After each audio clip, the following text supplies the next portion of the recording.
ამერიკაში საიდანაც უკვე მეორე თვეა ყოველ კვირას ახალ-ახალი ანტი-LGBT სიახლეები მოდის, როგორც ჩანს გადაწყვიტეს ერთი გასროლით რამდენიმე კურდღელი მოკლან და გარყვნილების რამდენიმე კერა ერთდროულად მოასუფთავონ. ასეთი მასშტაბური წმენდისთვის კი ამერიკის ყოფილი პრეზიდენტის და მისი ფერადი ადმინისტრაციის მიერ მიღებული გარყვნილი კანონების ანულირებაა საჭირო.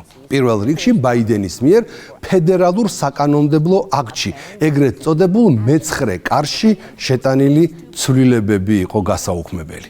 ეს მე-9 კარი ჯერ კიდევ 1972 წელს მიიღეს ამერიკელი სტუდენტების რასობრივი დისკრიმინაციისაგან დასაცავად. ფერადკანიანთა განათლების მიღებასთან დაკავშირებული უფლებების უზრუნველყოფისთვის. მე-9 კარი ასევე მიმართული იყო ქალთა უფლებებისა და თანასწორობის დაცვისკენ. მოკლედ სრულიად ნორმალური და ზოგად ადამიანური სამართლებრივი აქტი იყო, სანამ ბაბუა ჯომ არ გადაწყვიტა ყველაფერი აურდაურიოს, უფრო ზუსტად კი გარყვნას და გააუღმართოს.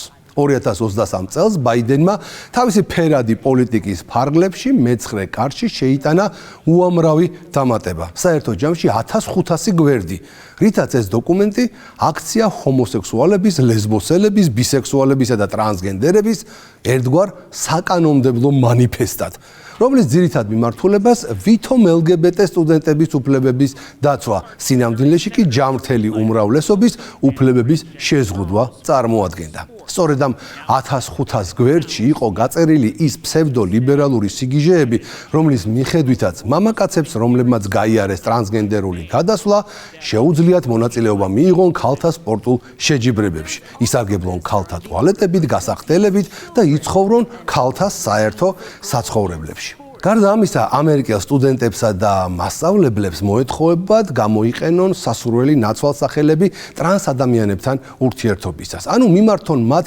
მრავლობითი ნაცვალსახელებით. ისინი, მათ და ასე შემდეგ, რასაც ეს პომადიანი კაცები და წვერიანი ქალები მოისურვებენ. თავარია, რომ ზემოთ აღნიშნული წესების დარღვევა ჩაითვლება შევიწროებად, დისკრიმინაციად და ძალადობად, რაც ამერიკაში სისხლის სამართლის დანაშაულია. ხო და აი ეს შიზოფრენიული კანონების კრებული ამერიკულმა სასამართლომ ბაბუა ჯოს და დემოკრატიულ პარტიას შეიძლება ითქვას თავზე გადაახია. მოსამართლე დენი რივზმა ერთი კვირის წინ დაადგინა, რომ მე-9 კარში შეტანილი შესწორებებით ბაიდენმა პრეზიდენტის უფლებამოსილებას გადააჭარბა, თავად ცვლილებები კი უამრავ იურიდიულ უზუსტობას შეიცავდა. შედეგად სასამართლომ მიიღო გადაწყვეტილება მე-9 კარი მთლიანად გააუქმოს და საშუალება მისცეს ქვეყნის მომავალ პრეზიდენტს იურიდიული წინააღმდეგობების გარეშე იზრუნოს თავისი წინასაარჩევნო პროგრამის განხორციელებაზე. შეგახსენებთ, დონალდ ტრამპის ერთ-ერთი მთავარი დაპირება იყო, რომ ბაიდენის ამ გარყვნილ კანონმდებლობას პრეზიდენტობის პირველსავე დღეს გააუქმებდა. დაპირება შეიძლება ითქვას გადაჭარბებით შესრულდა, რადგან 1500 გვერდიანი გარყვნილება კიდევ უფრო ადრე გაუქმდა, ვიდრე ტრამპის ინაუგურაცია შედგა. ბაბუ ჯო და მისი გუნდი ერთ-ერთი ყველაზე პრო-LGBT ადმინისტრაცია იყო ამერიკის ისტორიაში. მათ უამრავი კანონი მიიღეს, რომელიც ქვეყანაში LGBT პირების უფლებებს უსაზღვროდ აფართოებდა. აი მაგალითად 2021 წლის იანვარში აშშ-ის პრეზიდენტმა ხელი მოაწერა ბრძანებას, რომელიც აუქმებდა წინა ადმინისტრაციის მიერ დაწესებულ შეზღუდვებს არმიაში ტრანსგენდერების სამსახურის შესახებ. ბაიდენის ადმინისტრაცია აცხადებდა, რომ სამხედრო სამსახურში ჩართვას არ უნდა ზღუდავდეს ადამიანის გენდერული იდენტობა. ამერიკის შეერთებული შტატების ძალა მრავალფეროვნებაშია. 2022 წლის დეკემბერში ჯო ბაიდენმა ხელი მოაწერა კანონს, რომელიც ერთნაირ სქესიანთა ქორწინების დაცვას ემსახურებოდა. ხელმოწერის შემდეგ თეთრი სახლი ცისარტყელის ფერებში განათდა. კანონი განსაზღვრავდა, რომ ამერიკას უნდა ეღიარებინა ერთნაირ სქესიანთა ქორწინებები აშშ-ის მასშტაბით და ასეთ წყვილებს უნდა ჰქონოდათ იგივე ფედერალური სარგებელი, როგორც ნებისმიერ დაქორწინებულ წყვილს. ამით გაუქმდა ქორწინების დაცვის აქტი, რომელიც განსაზღვრავდა ქორწინებას როგორც მამაკაცისა და ქალის ერთობას. დღეს კარგი დღეა. დღე, როდესაც ამერიკა გადადგამს სასიცოცხლო ნაბიჯს თანასწორობისკენ, თავისუფლებისა და სამართლიანობისკენ, არა მხოლოდ ზოგიერთისთვის, არამედ ყველასთვის. ამერიკაში ტრანსგენდერთა უფლებები საარჩევნო წელს პოლიტიკურად ცხელი თემა გახდა. დემოკრატები აქტიურ კამპანიას ეწეოდნენ, განსაკუთრებით სკოლის სპორტულ ღონისძიებებში ტრანსგენდერი ქალების მონაწილეობაზე აპელირებდნენ. ჰარისის გაპრეზიდენტებას რა თქმა უნდა მთელი ამერიკის LGBT თემი გულშემატკივრობდა. LGBT თემის 1000-ზე მეტმა წარმომადგენელმა ხელი მოაწერა წერილს, რომელშიც მხარდაჭერას უცხადებდნენ კამალა ჰარისის პრეზიდენტობისთვის ბრძოლაში. წერილში აღნიშნული იყო, რომ ბაიდენისა და ჰარისის ადმინისტრაცია ისტორიაში ყველაზე პრო-LGBT ადმინისტრაცია გახდათ. მას შემდეგ, რაც ბაბუჯო საპრეზიდენტო მარათონს გამოეთიშა და მის ნაცვლად ჰარისი დასახელდა როგორც საპრეზიდენტო კანდიდატი, პირველად ის სატელევიზიო ეთერში ამერიკულ პოპულარულ drag queen შოუში გამოჩნდა. ესეც კიდევ ერთი ნათელი სიგნალი იყო. მან საპრეზიდენტო კანდიდატის რანგში განზრახ შეარჩია ის გადაცემა, რომელიც გაუკუღმართებული ცხოვრების წესის ნორმალიზებას ეწეოდა და არ მივიდა სტუმრად თუნდაც რომელიმე პოლიტიკურ გადაცემაში. აშშ-ის მაშინდელი ვიცე-პრეზიდენტი ასევე თეთრ სახლში თბილად მიესალმა კაბებში გამოწყობილ მამაკაცებს. LGBT შოუს Queer Eye-ის წარმომადგენლები შეხვდნენ კამალა ჰარის და ისაუბრეს LGBT ხილვადობაზე, ასევე ამ კუთხით მიღწეულ პროგრესზე, რომელსაც მათ ბოლო 20 წელში მიაღწიეს. გმადლობთ საინტერესო საუბრისთვის და იმისთვის, რომ შეუდარებელი იყავით. ეს არანორმალური ვითარება დონალდ ტრამპმა შეცვალა. გარდა იმისა, რომ თავად ტრამპი გახდა პრეზიდენტი, რომელიც LGBT პროპაგანდას უპირისპირდება, სენატშიც და კონგრესშიც რესპუბლიკელებმა გაიმარჯვეს და LGBT ლობისთან ბრძოლა მაშინვე დაიწყეს. პირველივე დღეს ხელს მოვაწერ ბრძანებას, რომლითაც სკოლებს აეგრძალებათ კრიტიკული რასის, თეორიისა და ტრანსგენდერობის შესახებ სიგიჟის წახალისება. მე მივიღებ ისტორიულ ზომას, რათა დავამარცხო გენდერის იდეოლოგიის ტოქსიკური საწამლავი და კიდევ ერთხელ დავადასტუროთ, რომ ღმერთმა შექმნა ორი გენდერი, კაცი და ქალი. კაცებს არ დაუშვებ ქალების სპორტში. ხელს მოვაწერ კანონს, რომელიც 50-ვე შტატში აკრძალავს ბავშვების სქესობრივ დასახიჩრებას. მიუხედავად იმისა, რომ ბაიდენის ადმინისტრაცია აღარაა ხელისუფლებაში, მათ არაერთი პრო-LGBT ნაღმი ჩატოვეს ამერიკის კანონმდებლობაში. ერთ-ერთი ასეთი ეგრეთ წოდებული მეცხრე კარის კანონშია. მეცხრე კარი ჯერ კიდევ 1972 წელს მიიღეს. ამერიკელი სტუდენტების რასობრივი დისკრიმინაციისგან დასაცავად. კანონი ასევე მიმართული იყო ქალთა უფლებებისა და თანასწორობის დაცვისკენ. მაშინდელი კანონმდებლები ალბათ ვერც წარმოიდგენდნენ, რომ მათ მიერ მიღებულ კანონს მომავალში LGBT პირების მხარდასაჭერად გამოიყენებდნენ. თითქმის 50 წლის შემდეგ 2023 წელს ბაიდენმა LGBT ადამიანების მიმართ განსაკუთრებული სიყვარულის გამო მეცხრე კარში შეიტანა უამრავი დამატება. ცვლილებების მიხედვით, მაგალითად მამაკაცებს, რომლებმაც სქესი შეიცვალეს და ქალებად შეასახეს თავის საზოგადოებას, შეეძლოთ მონაწილეობა მიიღოთ ქალთა სპორტულ შეჯიბრებებში, ესარგებლად ქალთა საპირფარეშოებით. ამერიკელ სტუდენტებსა და მასწავლებლებს მოეთხოვებოდათ ურთიერთობისას ტრანსგენდერებისთვის სასურველი ნაცვალსახელებით მიემართათ. ისინი და მათ. ამ ყველაფრის არ დამორჩილება უმცირესობების შევიწროებად, დისკრიმინაციად, ძალადობად და დამცირებად მიიჩნეოდა, რაც ამერიკაში სისხლის სამართლის დანაშაულია.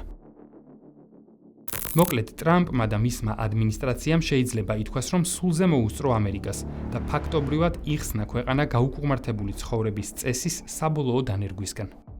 შეერთებული შტატების მთავრობა ამბობს, რომ არსებობს მხოლოდ ორი სქესი, მამაკაცი და ქალი.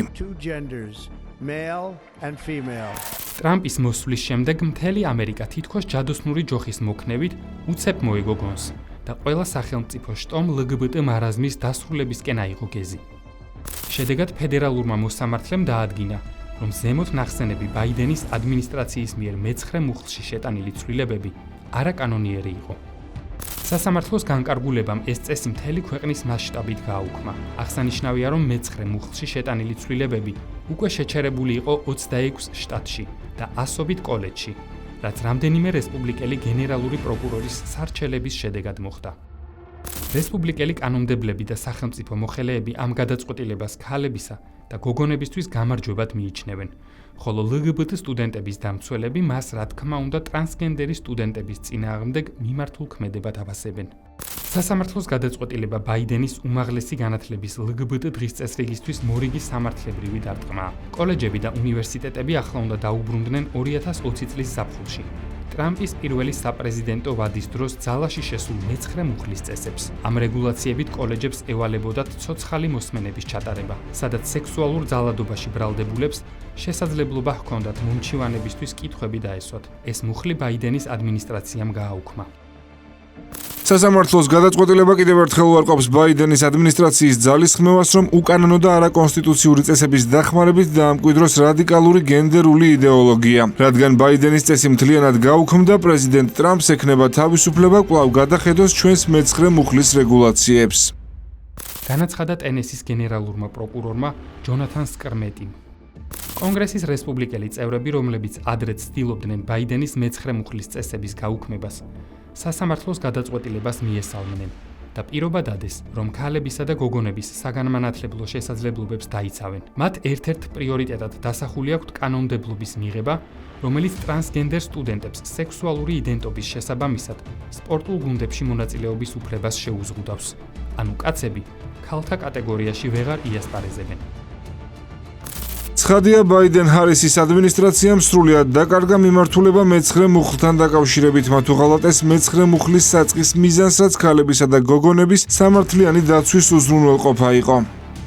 განაცხადა ლუიზიანის სენატორმა, განათლებისა და შრომის კომიტეტის თავმჯდომარემ დოქტორ ბილ კასიდიმ. ამერიკა გამოფხიზლდა. რამდენად ეყოფა დრო ტრამპის ადმინისტრაციას გაანეიტრალოს ის უამრავი უკუღმართი კანონი, რაც ბაიდენმა და მისმა LGBT მოყვარულმა გუნდმა წინა წლების განმავლობაში მიიღო, ეს რთული სათქმელია. მაგრამ ეგრეთ წოდებული ვოუკ იდეოლოგიის დაბრუნებას ამერიკაში კარი ნამდვილად დიდი ხნით დაეხურა. შეერთებულ შტატებში ერთმნიშვნელოვნად ახალი ეპოქა იწყება. ანტი-LGBT ეპოქა. ერთი წლის წინ, როცა ლიბერალიზმის ანატომიას ვიწყებდით, ყოვლად წარმოუდგენელი იყო, რომ გარყვნილების ექსპორტიორად ქცეული შეერთებული შტატები ოდესმე გარყვნილებასთან ბრძოლის ფლაგმანი გახდებოდა. ბოლოს და ბოლოს სწორედ ამერიკაში წარმოიშვა ყველანაირი LGBT სიგიჟე და ტრანსგენდერული შიზოფრენია. ამერიკული ოლიგარქიული ოჯახები და მათი ტრანსნაციონალური კორპორაციები რამდენიმე ათეული წლის განმავლობაში ნერგავდნენ სექსუალური უმცირესობების ფსევდოუფლებების უპირატესობის ილუზიას. ამიტომაც ასე ტრანსფორმაციას რთულად თუ წარმოიდგენდა ვინმე. თუმცა ასეთი კარდინალური ცვლილებები მხოლოდ ერთ რამეზე მიუთითებს. ამერიკელების უმრავლესობა არასდროს იყო ამ გარყვნილების და არანორმალურობის მომხრე. მთელი ეს ფსევდოლიბერალური იდეოლოგიის საყოველთაობა კი იყო ერთი დიდი საპნის ბუშტი, რომელიც 5 ნოემბერს გასკდა.